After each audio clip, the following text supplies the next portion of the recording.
Welcome everyone, and thanks for tuning into this brand new explainer. Today, we're trying something completely different. We're looking at the modern political landscape, but we aren't talking about specific policies, we aren't debating political parties, and we're absolutely not taking any sides here. Instead, we are unpacking the anatomy of populism through the lens of psychoanalysis.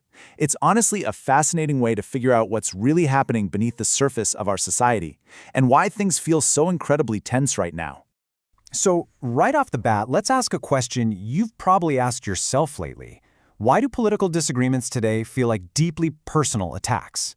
Seriously, you've probably seen this firsthand. You're sitting down for a family dinner or maybe just scrolling through social media, and what should be a really simple, everyday debate over a policy suddenly just explodes. It turns into what feels like a life-or-death struggle over who we are as people. It's exhausting, it's everywhere, and man, it feels fundamentally different than it used to. To actually decode this, we're going to use a brilliant framework proposed by psychoanalyst and researcher Sarah Shadabi. Here's a quick roadmap of what we're covering today. First, the fractured society and the helpless ego. Second, the leader as an ego ideal. Third, why criticism becomes a personal attack. Fourth, projection and creating shared enemies. And finally, the psychological cost of these outer egos. All right, jumping right into Section 1, the fractured and helpless society. The broad societal condition. To really get what's happening in politics, we first have to zoom out and look at the environment that makes this kind of psychology possible in the first place.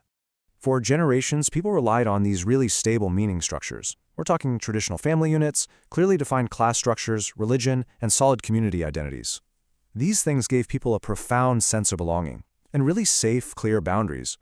But in our fractured modern society, those traditional structures are crumbling, or at least rapidly changing. So the modern individual's ego is left feeling totally isolated, kind of humiliated and just lacking clear boundaries. It's a state of deep psychological anxiety where we don't just lose our community, we literally lose our sense of self and where we even fit into the world. And that brings us to a massive turning point. Because right in this fractured state of high anxiety, a populist leader steps in. But they don't just act like a standard politician proposing new laws. No, they function as an outer psychological organizer. When our internal ego is feeling helpless, this leader creates incredibly simple, anxiety-reducing binaries. Good and evil, us versus them. The pure people against the corrupt elite. Almost instantly, the terrifying complexity of the modern world is soothingly simplified, and those broken psychological boundaries, they're redrawn for. Moving on to Section 2, the leader as ego ideal, constructing personal identity. Let's zoom into the micro level now and see how this actually plays out inside the human mind. Okay, so here we really need to define a crucial psychoanalytical concept presented by researcher and psychoanalyst Sarah Shadabi. It's called the ego ideal. In psychoanalysis, the ego ideal is basically the perfect, powerful image of what you wish to be, totally complete, admired, and without any flaws. Shadabi's core theory is that when our inner ego gets weakened by that fractured society we just talked about, we desperately look for a substitute, and the populist leader steps right in to fill that exact void. They essentially become the external ego ideal for their followers. So what exactly does it take to become someone's borrowed ego ideal? Well, the populist leader has to rely on some very specific traits. They have to display absolute certainty, shameless aggression, and an almost divine independence from needing anyone's approval. And most importantly, they have to promise to return a sense of lost greatness. When they do this, it's mesmerizing. The group doesn't just support the leader politically, they literally construct their own personal identity through them. It's like they're borrowing this really powerful armor to cover up their own private feelings of weakness. Which brings us to Section 3, why criticism is a personal attack, the narcissistic wound.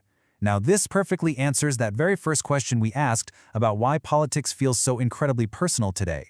Shadabi makes this absolutely profound point here. She argues that in populism, an attack on the leader is directly experienced as an attack on the follower's borrowed ego. Because the followers have merged their identity with the leader to feel strong again, political criticism just isn't about tax policy or foreign relations anymore. Not at all. It's felt as a direct, painful, narcissistic wound to their own identity. So if you criticize the leader, you aren't critiquing a politician, you are literally tearing down the emotional scaffolding that is holding the follower's fragile ego together. No wonder people get so mad. Think about it like this. When a follower says, "He fights for us," what they are genuinely experiencing on a deep, subconscious level is, "He is the part of us that can still attack, push back against humiliation, and feel big. This borrowed identity lets people who feel totally frustrated or defeated indirectly experience power and victory. The leader's shamelessness basically becomes the follower's very own personal defense mechanism. Okay, Section 4, projection and creating shared enemies. Processing internal pain. Now that we have this unified group identity built around the leader, we have to ask, how does this group deal with its own internal pain? Let's walk through this process step by step, because it perfectly illustrates how populist rhetoric magically transforms a follower's private, silent shame into a loud, righteous public anger. Step 1. The individual feels private humiliation, maybe a feeling of falling behind. Step 2. The leader comes in with the rhetoric, saying, hey, you didn't fail, you were betrayed. And then step 3. The real psychological magic trick. The follower projects that internal shame entirely outward. It goes from, I am weak, straight to, I am furious at the enemy who stole from me. What this means is that the enemy in this kind of rhetoric is never just a standard political competitor. They become what's called an object of projection, basically a giant psychological container for the group's own fears, weaknesses, and even suppressed desires for violence. The group essentially needs a dumping ground for all of its unbearable internal anxieties.